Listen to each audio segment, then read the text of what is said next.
If I told you this was only gonna hurt, if I warned you that the fire's gonna burn. Have you ever asked yourself the question, who am I?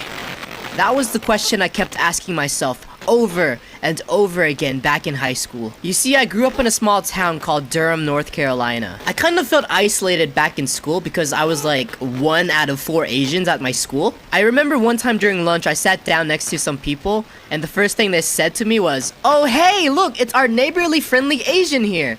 I mean, I laughed it off like haha, but eventually it kind of got to me.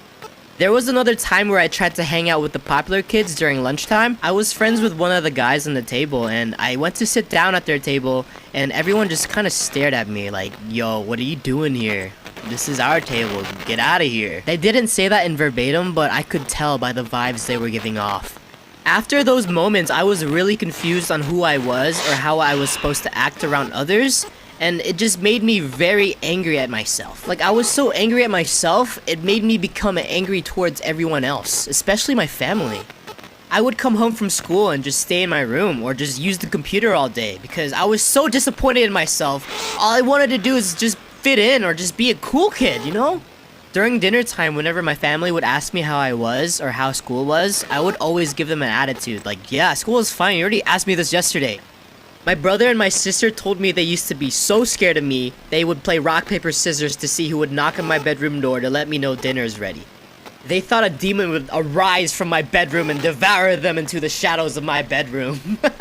And they thought I hated them for the longest time, when in reality, I only hated myself. I remember one afternoon I was in my room and I was crying. I was just so confused. I felt so alone at school all the time. My faith wasn't strong at the time, but I didn't know what else to do, so I kneeled down in front of my bed and I prayed to God. I was like, "Please help me find who I am and what I'm supposed to do."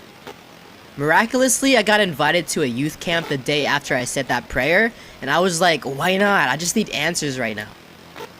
I met someone who dealt with the same problem, and he gave me advice that I will never forget. I remember we were sitting next to the campfire roasting cookies. Yes, I know, cookies. But he told me this: you don't have to change yourself to fit in or be cool, because the most precious thing you have right now is yourself. So once you love yourself, you will attract others who love you for who you are. And he was right. I went to school the next week with a big smile in my face, and I attracted people who liked me for me.